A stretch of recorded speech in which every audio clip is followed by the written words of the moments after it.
जय मान लक्ष्मी। मित्रों, आप सभी को वैदिक ज्ञान ज्योति यूट्यूब चैनल फैमिली की तरफ से दीपावली की हार्दिक शुभकामनाएं। मां लक्ष्मी जी आप सभी की मनोकामनाएं पूर्ण करें और आप सभी के घर में धन सुख समृद्धि के भंडार करें। दीपावली, जिसे दीपों का पर्व कहा जाता है, अंधकार पर प्रकाश की विजय का प्रतीक है। ये त्योहार हमें जीवन में प्रेम, उल्लास और सकारात्मकता का संचार करने का संदेश देता है। दीपों की ज्योत से ये पर्व हर दिल को आलोकित कर देता है और हमें सत्य, धर्म और न्याय के मार्ग पर चलने की प्रेरणा देता है। इस दिन न केवल हम अपने आंगन में दीप जलाते हैं, बल्कि अपने मन के कोने में भी ज्ञान और सच्चाई का उजाला फैलाते हैं। इस साल दीपावली का पर्व बेहद खास है, क्योंकि इसे महालक्ष्मी योग में मनाया जा रहा है, जो हर वर्ष नहीं आता। मान्यता है कि 500 वर्षों बाद यह विशेष योग बन रहा है और इस दिन 4 महत्वपूर्ण राजयोग बन रहे हैं: शास्त्र राजयोग, आयुष्मान राजयोग, गज केसरी राजयोग और महालक्ष्मी राजयोग। इन सभी योगों को धन धान्य में वृद्धि, रोगों से मुक्ति और समृद्धि के प्रतीक के रूप में माना जाता है। दीपावली पर मां लक्ष्मी का पूजन विशेष रूप से शुभ माना जाता है और इस अवसर पर देवी लक्ष्मी, भगवान गणेश और मां सरस्वती की पूजा करने की परंपरा है। इसे धन, बुद्धि और ज्ञान के तीनों रूपों का आशीर्वाद प्राप्त करने के लिए किया जाता है। आप आज के इस वीडियो को अंत तक ज़रूर दिखेगा और यदि अभी तक हमारे चैनल वैदिक ज्ञान ज्योति को सब्सक्राइब नहीं किया है तो सब्सक्राइब अवश्य कर लें और कमेंट में जय मां लक्ष्मी ज़रूर लिखें। इस बार दीपावली 31 अक्टूबर को मनाई जाएगी और लक्ष्मी पूजन के लिए इस दिन कुल 6 शुभ मुहूर्त उपलब्ध होंगे। गृहस्थ जीवन के लिए पहला शुभ मुहूर्त शाम 5 बजे से 6 बजे तक रहेगा। इसके बाद सभी के लिए दूसरा मुहूर्त शाम 5:37 से 7 बजे तक रहेगा। व्यापारी और कारोबारी वर्ग के लिए तीसरा मुहूर्त शाम 7:25 से 8:45 तक रहेगा। विद्यार्थी जो अध्ययन कक्ष में लक्ष्मी पूजन करना चाहते हैं, उनके लिए शाम 6:48 से 8:48 तक का समय अति शुभ माना गया है। व्यापारियों के लिए एक अन्य विशेष मुहूर्त रात 1:15 से 3:27 तक रहेगा। किसान भाइयों के लिए शाम 5:15 से 7:15 तक का समय लक्ष्मी पूजन के लिए अति शुभ रहेगा। लक्ष्मी पूजन के लिए कुछ आवश्यक सामग्री होती है, जिसमें लक्ष्मी गणेश की मूर्ति या तस्वीर, राम दरबार की तस्वीर, शिव और भैरव की तस्वीर, सजावट के लिए गेहूं, गंगा जल, दूध, दही, शहद, शक्कर, चंदन, हल्दी, कुमकुम, सुपारी, लौंग, कपूर, दीपक, धूप बत्ती, रुई की बत्तियां, फल, गन्ना, कमल का फूल और धान्य, चावल शामिल हैं। इसके साथ ही चांदी के सिक्के और सोने के आभूषण भी अर्पित किए जाते हैं। इन सामग्रियों को पूजा के समय थाली में व्यवस्थित रूप से रखा जाता है, ताकि पूजा विधि को सही तरीके से संपन्न किया जा सके। पूजा करने के लिए सबसे पहले स्नान कर नए या स्वच्छ वस्त्र पहनना चाहिए और पूजा स्थल को गंगा जल से शुद्ध कर लेना चाहिए। इसके बाद एक छोटे कलश में जल भरें, उसमें गंगा जल मिलाएं और कुछ फूल डालें। इस कलश पर आम के पत्ते रखें और इसके ऊपर कपड़े में लपेटा नारियल रखें। यह कलश वरुण देवता का प्रतीक माना जाता है। अब लक्ष्मी गणेश की मूर्ति को चौकी पर रखें। उनके पास अन्य देवी देवताओं की मूर्तियां रखें, जैसे भगवान श्री राम, भगवान विष्णु और माँ सरस्वती। पूजा स्थल को दीपों और फूलों से सजाना चाहिए। विशेषकर माँ लक्ष्मी के आसन के रूप में कमल के फूल का उपयोग करना चाहिए। एक थाली में कम से कम 11 या 21 दीपक जलाकर रखें और ये दीपक पूजा के दौरान माँ लक्ष्मी के पास रखें। दोनों हाथ जोड़कर माँ लक्ष्मी का आह्वान करें और पूजन के समय यह मंत्र बोलें: ओम श्रीम श्रीम महालक्ष्म्याय नमः और ओम गंगा देवी नमः, गंगा जल छिड़कते समय। पूजन सामग्री अर्पण करते समय चंदन, हल्दी, कुमकुम, चावल, फूल, धूप, दीप, कपूर आदि माँ लक्ष्मी को चढ़ाएं। अब कुबेर देवता का पूजन तिजोरी या अलमारी में करें, जहां आप धन रखते हैं। इस समय यह मंत्र बोलें: ओम यक्षाय कुबेराय वैश्रवणाय धन धान्य समृद्धिम देहि देहि नमः। इस पूजन के अंत में लक्ष्मी जी और अन्य देवी देवताओं का ध्यान करते हुए उनसे धन, स्वास्थ्य और समृद्धि की प्रार्थना करें। पूजा के दौरान कुछ विशेष बातों का ध्यान रखना आवश्यक है। सबसे महत्वपूर्ण है माँ लक्ष्मी की तस्वीर का चयन। यह सुनिश्चित करें कि लक्ष्मी जी की ऐसी तस्वीर हो जिसमें वे बैठी हुई हों और कमल पर विराजमान हो। खड़ी हुई लक्ष्मी को चंचल माना जाता है और वह स्थायी नहीं होती, इसलिए इस प्रकार की तस्वीर का प्रयोग न करें। अगर तस्वीर में लक्ष्मी जी के साथ हाथी हो तो वह और भी शुभ मानी जाती है, क्योंकि हाथी सुख और समृद्धि के प्रतीक है। ऐसी तस्वीर में लक्ष्मी के चरण दिखाई नहीं देने चाहिए और उनके साथ विष्णु, गणेश और सरस्वती की उपस्थिति भी अनिवार्य मानी जाती है। दीपावली पर लक्ष्मी पूजन के लिए यह सभी सामग्री बाजार में रेडीमेड पैकेट्स में उपलब्ध होती है, जिससे आपको विशेष चीज़ें इकट्ठा करने में आसानी हो जाती है। लक्ष्मी पूजन की विधि में कलश पर पूजा सामग्री जैसे जल, चंदन, अक्षत, फूल, मिठाई और फल चढ़ाना अति शुभ माना जाता है। अंत में दीपक पूजन भी किया जाता है, जिसमें एक थाली में 11 या 21 दीपक जलाकर माँ लक्ष्मी के पास रखा जाता है। माना जाता है कि समुद्र मंथन से महालक्ष्मी प्रकट हुई थी और तब से ही उनका पूजन करने की परंपरा चली आ रही है। दीपावली पर लक्ष्मी पूजन की यह संपूर्ण विधि आपके घर में सुख, समृद्धि और शांति लाने का प्रतीक मानी जाती है। मित्रों, दीपावली पूजन की कथा के अनुसार एक बार एक गांव में एक साहूकार था। उसकी बेटी प्रतिदिन पीपल पर जल चढ़ाने जाया करती थी। जिस पीपल के पेड़ पर वह जल चढ़ाती थी, उसी पेड़ पर लक्ष्मी जी का वास था। एक दिन देवी लक्ष्मी जी ने साहूकार की बेटी से कहा, मैं तुम्हारी मित्र बनना चाहती हूँ। लड़की ने कहा कि मैं अपने पिता से पूछकर बताऊंगी। ये बात घर आकर साहूकार की बेटी ने अपने पिता को बताई तो पिता ने सुनते ही हाँ कर दी। अगले दिन जाते ही साहूकार की बेटी ने देवी लक्ष्मी जी की सहेली बनना स्वीकार कर लिया। अब ये दोनों अच्छे मित्रों की तरह आपस में वार्तालाप करने लगी। एक दिन लक्ष्मी जी साहूकार की बेटी को अपने घर पर ले गई। अपने घर में लक्ष्मी जी ने दिल खोलकर उसका स्वागत किया। उसकी खूब खातिर की अनेक प्रकार के स्वादिष्ट व्यंजन उसे परोसे। खूब खातिरदारी के बाद जब साहूकार की बेटी वापस लौटने लगी, तब लक्ष्मी जी ने प्रश्न किया कि सखी, अब तुम मुझे कब अपने घर बुलाओगी? तब साहूकार की बेटी ने लक्ष्मी जी को अपने घर पर आने का निमंत्रण दे दिया। अब साहूकार की बेटी ने निमंत्रण तो दे दिया, लेकिन अपने घर की आर्थिक स्थिति को देखकर वह बहुत उदास हो गई। उसे डर लगने लगा कि क्या वह लक्ष्मी जी का अच्छे से स्वागत कर पाएगी, क्या उन्हीं की तरह उन्हें भोजन परोस पाएगी। सोच सोचकर साहूकार की बेटी उदास हो गई। साहूकार ने अपनी बेटी को उदास देखा तो वह समझ गया। फिर उसने अपनी बेटी को समझाया कि बेटी तो फौरन मिट्टी से चौका लगाकर साफ सफाई कर 4 बत्ती के मुख वाला दिया जला और लक्ष्मी जी का नाम लेकर बैठ जा। ठीक उसी समय एक चील किसी रानी का नौलखा हार लेकर उसके पास डाल गई।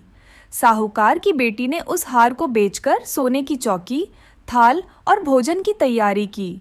थोड़ी ही देर में श्री गणेश जी के साथ लक्ष्मी जी उसके घर पर आ गई। साहूकार की बेटी ने उन दोनों की खूब सेवा की। उसकी खातिर से लक्ष्मी जी बहुत प्रसन्न हुई और फिर लक्ष्मी जी की कृपा से साहूकार बहुत अमीर व्यक्ति बन गया। दूसरी कथा के अनुसार एक बार की बात है, एक राजा ने लकड़हारी को प्रसन्न होकर उसे चंदन की लकड़ी का जंगल उपहार स्वरूप दे दिया। लेकिन लकड़हारा तो ठहरा लकड़हारा, भला उसे चंदन की लकड़ी का महत्व क्या पता। वो तो साधारण लकड़ियों की तरह जंगल से चंदन की लकड़ियां लाकर उन्हें भी जलाकर भोजन बनाने के लिए प्रयोग में लाता था। राजा को अपने गुप्तचरों से ये बात पता चली तो उसकी समझ में आ गया कि धन का उपयोग तो केवल बुद्धिमान व्यक्ति ही कर पाता है। यही कारण है कि लक्ष्मी जी और श्री गणेश जी की एक साथ पूजा की जाती है, ताकि व्यक्ति को धन के साथ साथ उसे प्रयोग करने की योग्यता भी आ जाए। धार्मिक ग्रंथ रामायण में कहा गया है कि जब 14 वर्ष का वनवास काटकर श्री राम लंका नरेश रावण का वध कर वापस अयोध्या आए थे, तो उन्हीं के वापस आने की खुशी में समस्त अयोध्या वासियों ने अयोध्या को दीपों से सजाया था। अपने भगवान के वापस आने की खुशी में पूरी अयोध्या नगरी दीपों की रोशनी में जगमगा उठी थी। एक अन्य कथा के अनुसार भगवान श्री कृष्ण ने दीपावली से एक दिन पहले नरकासुर का वध किया था। नरकासुर एक दानव था और भगवान श्री कृष्ण ने नरकासुर का वध कर पृथ्वी लोक को उसके आतंक से मुक्त कराया था। बुराई पर अच्छाई की जीत के प्रतीक के रूप में दीपावली का पर्व मनाया जाता है। एक और कथा के अनुसार एक बार एक साधु के मन में राजसिक सुख भोगने का विचार आया। इसके लिए उसने लक्ष्मी जी को प्रसन्न करने के लिए कठिन तपस्या करनी आरंभ कर दी। तपस्या पूरी होने पर लक्ष्मी जी ने प्रसन्न होकर उसे मनोवांछित वर दे दिया। अब वरदान मिलने के बाद वह साधु राजा के दरबार में पहुंचा और सिंहासन पर चढ़कर राजा का मुकुट नीचे गिरा दिया। राजा ने देखा कि मुकुट के अंदर से एक विषैला सांप निकलकर भागा। ये देखकर राजा बहुत प्रसन्न हुआ, जो कि साधु ने उस सांप से राजा की रक्षा की थी। इसी प्रकार एक बार साधु ने सभी दरबारियों को फौरन राजमहल से बाहर जाने को कहा। सभी के बाहर जाते ही राजमहल गिरकर खंडहर में बदल गया। राजा ने अब की बार फिर उसकी प्रशंसा की। अपनी बार बार प्रशंसा सुनकर साधु के मन में अब अहंकार आने लगा। साधु को अपनी गलती का पता चला तो उसने गणेश भगवान जी को प्रसन्न किया। गणेश भगवान जी के प्रसन्न होने पर राजा की नाराजगी दूर हो गई और साधु को उसका स्थान वापस दे दिया गया। इसीलिए कहा गया है कि धन के लिए बुद्धि का होना अत्यंत आवश्यक है। यही कारण है कि दीपावली पर लक्ष्मी जी और श्री गणेश के रूप में धन और बुद्धि की पूजा की जाती है। महाकाव्य रामायण के अनुसार रावण को हराने के बाद भगवान राम के सेठ अयोध्या लौटने के उपलक्ष्य में दिवाली मनाई जाती है। श्री राम को 14 साल के लिए अयोध्या से उनके पिता राजा दशरथ द्वारा वनवास दिया गया था। उनकी पत्नी माता सीता और भाई लक्ष्मण जी भी वनवास के समय उनके साथ थे। तीनों ने 14 साल तक जंगल में भटकते हुए तरह तरह की चुनौतियों का सामना किया। वनवास के दौरान लंका के राजा रावण ने माता सीता का अपहरण कर लिया था। एक दिन जब माता सीता कुटिया में अकेली थी, तब रावण ने संत का रूप धारण करके छल से उनका अपहरण कर लिया। द्विपक्षीय जटायु बहादुरी से रावण से लड़ने का प्रयास करता है, लेकिन रावण माता सीता को समुद्र पार करके अपने राज्य लंका में ले गया। श्री राम वानरों के राजा सुग्रीव और सेनापति हनुमान जी की मदद से लंका तक पहुंचने के लिए समुद्र पर पत्थरों का एक पुल बनाते हैं। पत्थरों को उछाल का वरदान प्राप्त है, इसलिए वे पानी में डूबते नहीं। एक लंबी लड़ाई के बाद श्री राम ने रावण को हराया और माता सीता को उसकी कैद से मुक्त कराया। जब उनका वनवास समाप्त हुआ, तब श्री राम, सीता जी और लक्ष्मण जी अपने राज्य अयोध्या वापस लौट आए। अयोध्या के लोगों ने उनके स्वागत के लिए खूब दिए जलाए, अपने घरों को सजाया। भगवान राम की अयोध्या वापसी अच्छाई की जीत का प्रतीक है, इसलिए हम रोशनी का त्योहार दीपावली मनाते हैं। ये बुराई पर अच्छाई और अंधकार पर प्रकाश की जीत का प्रतीक है। इन कथाओं के साथ यदि अमावस माता की कथा सुनी जाए, तभी कथाओं को सुनने का पूरा पुण्य प्राप्त होता है, जो कि कार्तिक अमावस्या के दिन ही दीपावली का पर्व मनाया जाता है। इसलिए अब आप सभी सुनिए अमावस माता की कथा। प्राचीन कथा के अनुसार बहुत साल पहले की बात है। किसी गरीब ब्राह्मण परिवार में पति, पत्नी और उनकी एक पुत्री रहा करते थे। सारा परिवार भगवान की भक्ति में लीन रहता था। उनकी पुत्री सुंदर, संस्कारी और गुणवान थी। वह उसके लिए वर की तलाश कर रहे थे, किंतु निर्धन होने के कारण उसके विवाह में बाधाएं आ रही थी। भगवान की दया से एक दिन उनके घर में एक बहुत बड़े महात्मा आए। उस कन्या ने उनकी खूब सेवा की। कन्या की सेवा भावना से प्रसन्न होकर महात्मा ने उसे आशीर्वाद दिया। तब उस लड़की के पिता ने कहा कि महात्मा जी, हम बहुत समय से अपनी पुत्री के विवाह के लिए व्रत की तलाश कर रहे हैं, मगर हमारी निर्धनता के कारण हर बार बात बनते बनते रह जाती है। कृपया बताइए, हमारी पुत्री के हाथ पीले कब होंगे? महात्मा जी ने उस लड़की का हाथ देखा तो बोले, इस लड़की के हाथ में तो विवाह की रेखा ही नहीं है। ये बात सुनते ही ब्राह्मण तो बड़े उदास हो गई और फिर बोले, क्षमा करना महात्मा जी, मैं आपके कहने का अर्थ नहीं समझ पाया। महात्मा जी ने फिर कहा कि तुम्हारी पुत्री के भाग्य में विवाह सुखी नहीं लिखा है। महात्मा जी के मुख से ऐसे वचन सुनकर वह ब्राह्मण दंपति रोते रोते महात्मा जी के चरणों में गिर गए और उनसे इस समस्या का समाधान बताने के लिए विनती करने लगे। तब महात्मा जी ने उन्हें अपने चरणों से उठाया और बोले कि पास के ही एक गांव में सोना नाम की धोबिन जाति की पतिव्रत महिला अपने पति, बेटे और बहू के साथ रहती है। वह एक महान पतिव्रत स्त्री है। यदि आपकी पुत्री उसे अपनी सेवा से प्रसन्न कर ले और आशीर्वाद स्वरूप उसकी मांग का सिंदूर उससे ले ले, तभी इस लड़की का विवाह संभव है। ऐसा करने से इसे अमोघ सुहाग भाग की प्राप्ति भी होगी। मगर ध्यान रहे, वह पतिव्रत महिला कहीं भी आती जाती नहीं है। महात्मा जी ब्राह्मण दंपति के घर से विदा हो गए। अब भोर होते ही ब्राह्मणी ने अपनी पुत्री को सोना धोबिन की सेवा करने के लिए भेज दिया। लड़की पूरे दिल से सोना धोबिन के घर की साफ सफाई और बाकी घर के काम भी उनके उठने से पहले ही करके अपने घर वापस लौट आती थी। ये क्रम बहुत दिन तक ऐसे ही चलता रहा। एक दिन सोना धोबी अपनी बहू को शाबाशी देते हुए बोली कि बहू, तुम तो ब्रह्म मुहूर्त में ही उठकर घर का सारा कामकाज कर लेती हो और मुझे पता तक नहीं चलता। बहू बोली, माताजी, मैं तो सुबह देर से उठती हूँ, मुझे लगा घर के ये सारे काम आजकल आप क्या करती हैं। जानकर सोना धोबी को बड़ी हैरानी हुई। उसने सोचा कि आखिरकार उनके घर का ये सारा काम कौन करके चला जाता है, इस बात का मुझे पता लगाना चाहिए। तब अगले दिन भोर होते ही सास बहू उठकर घर के एक कोने में छुपकर निगरानी करने लगे कि कौन है जो ब्रह्म मुहूर्त में ही घर का सारा काम करके चला जाता है। उधर अपने निर्धारित समय पर ब्राह्मण की पुत्री आई और मुख से भजन करते करते घर का सारा काम दिल से करने लगी। अपना काम पूरा होने पर जब वे वहां से जाने लगी तो सोना धोबन ने उसे पकड़ लिया और उसके सामने आकर उससे पूछा कि तुम कौन हो बेटी, और इस तरह छुपकर मेरे घर का काम क्यों करती हो। ब्राह्मण की पुत्री ने उन्हें महात्मा के द्वारा कहीं भी सारी बात बता दी। सोना धोबन पतिव्रता होने के साथ साथ बहुत उदार दिल की भी थी। वह उस लड़की की सहायता के लिए तैयार हो गई।